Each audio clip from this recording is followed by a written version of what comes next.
But we start with the latest between Russia and Ukraine. Secretary of State Blinken addressed the United Nations on the potential conflict today, saying that while President Putin has dismissed the U.S.'s warnings, Russia has made all preparations for, quote, a massive military assault. For more, I want to bring in Nicole Killian and Olivia Gazis. Nicole is my teammate, CBS News congressional correspondent. Olivia is CBS News intelligence and national security reporter. Olivia, let's start with you. As we heard earlier, the Secretary of State addressed the United Nations today. What was your takeaway from that, and where does the State Department go from here? Sure. Well, the Secretary's remarks today were brief but striking for a few reasons, Scott. For one, he reiterated what we've been hearing from senior government officials, which is that U.S. intelligence now indicates that Russia could launch a multi-pronged, significant attack on Ukraine within days, and that it could be even setting its sights on Kyiv, the Ukrainian capital. He also laid out in what was new detail some of the ways in which Russia could be fabricating a pretext for an invasion, including, he said, a staged terrorist or drone attack, the invented discovery of a mass grave, and perhaps most notably, a fake or a real chemical weapons attack, which is not a detail that we have heard before. And in doing all of that, Blinken also pretty head-on acknowledged that there have been questions raised about the validity of U.S. intelligence here. And there was a clear reference to past pronouncements by the U.S. in this very UN chamber that, as we well know, were catastrophically not borne out on the ground. But he said today, I am here not to start a war, but to prevent a war. And that's what these disclosures are about. He invited his Russian counterpart to meet again in person overseas next week. And now we'll see if the Russians play ball.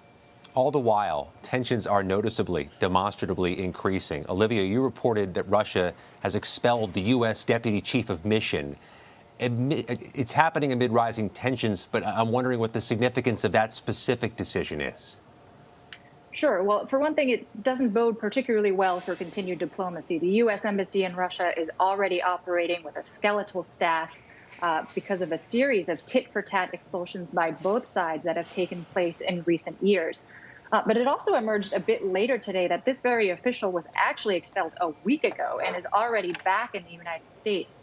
So the fact that this expulsion was effectively kept under wraps for that length of time, while presumably the diplomatic machine kept churning, may mean that now that machine is slowly grinding to a halt. U.S. officials called this move unprovoked and escalatory, and that it's going to require a response from the United States.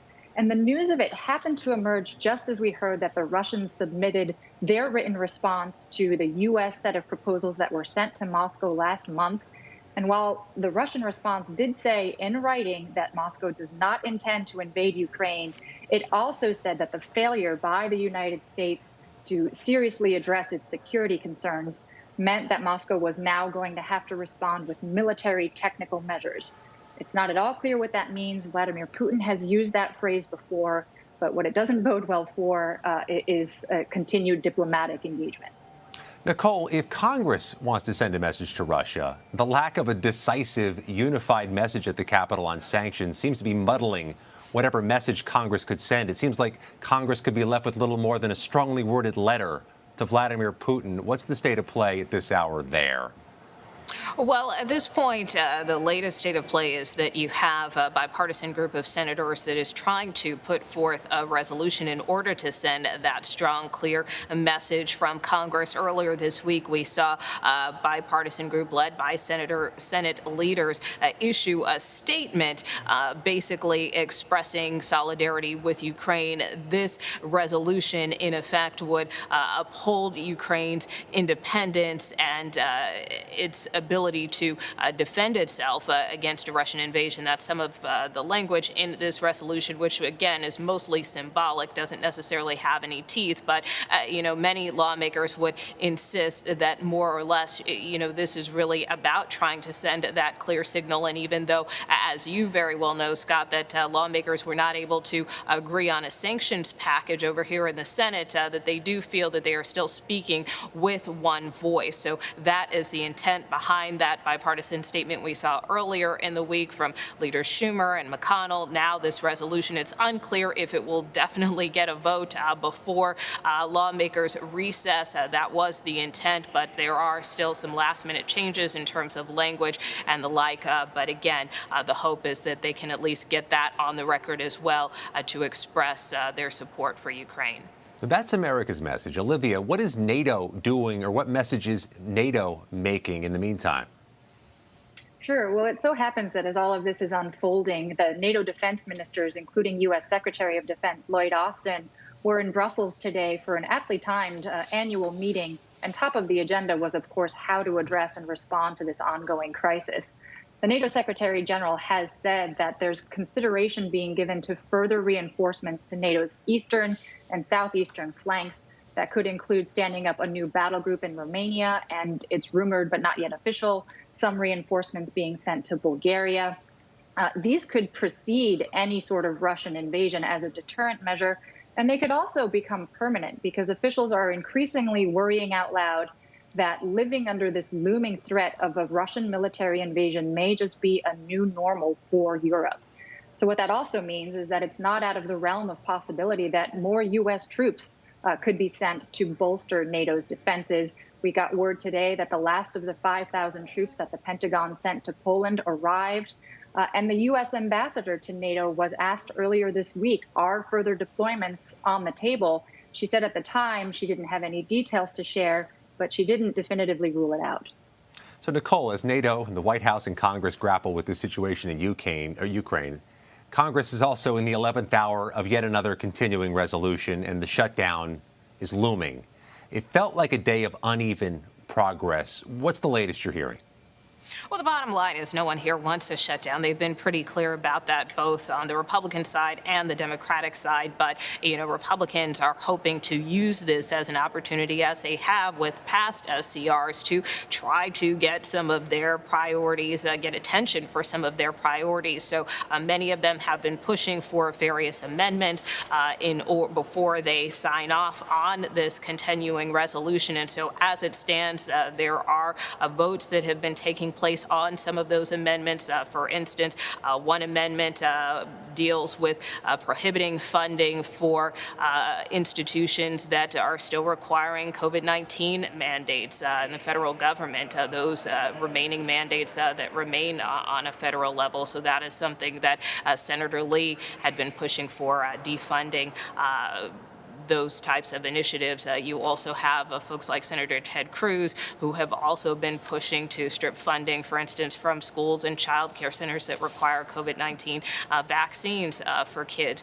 So those are kind of some of the issues that Republicans are trying to bring to the fore. Another concern that some Republicans had was providing federal funding for drug paraphernalia. That was a big sticking point or controversy earlier in the week until the Department of Health and Human Services clarified that they have a grant program that in effect does not provide federal funding for drug paraphernalia, even though they do have a grant program that does assist substance abusers. So, all of these little things have kind of been hiccups in the process, but the bottom line is that we do expect the government to be funded. That is something that both Leader Schumer, Leader McConnell have made clear is their intent. So, as you mentioned, as with all things in Congress, this is one of those things that continues to come to the 11th hour, and that's another reason why many lawmakers up here are making the point they don't want to keep going through these short-term fixes. And so part of the reason they even have to do this is because they are working on a longer-term fix. They hope by early March that they can have an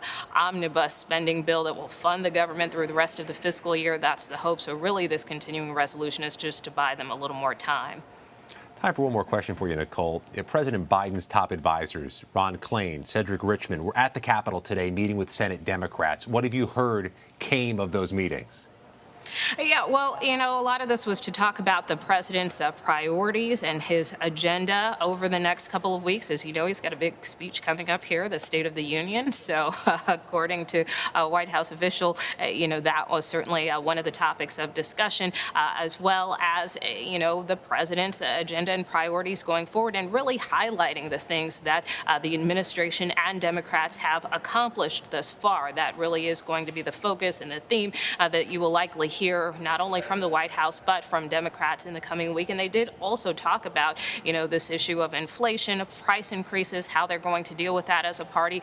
Also, for inquiring minds, there was some discussion of the Supreme Court process. As you know, President Biden continues his deliberations and has made clear that he intends to announce a nominee by the end of this month. So it doesn't seem like White House officials were giving too much on that front. Most lawmakers we spoke to and senators said, they tried to pry it out of these officials, but weren't able to get too far in terms of timing or name. But what many Democratic senators did tell us is that they do feel confident that the president will be able to meet this deadline and timetable of naming a nominee by the end of the month. They feel very confident that is going to happen. Some going so far as to say they think that the president may have settled on someone. Senator Manchin told reporters earlier today it seemed like, in his view, they might have already had somebody in mind. And so that is of interest, of course, to us. But, there were other lawmakers we talked to who said they feel like the president is still deliberating. So, it's all about reading the tea leaves up here. But, bottom line, this was just to lay out the path forward, what we'll see from the president over the next couple of weeks, which, again, includes a lot of attention on the Supreme Court nominee and, of course, the president's economic agenda. Nicole Killian, Olivia Gazis, excellent reporting from both of you. Thanks to both of you.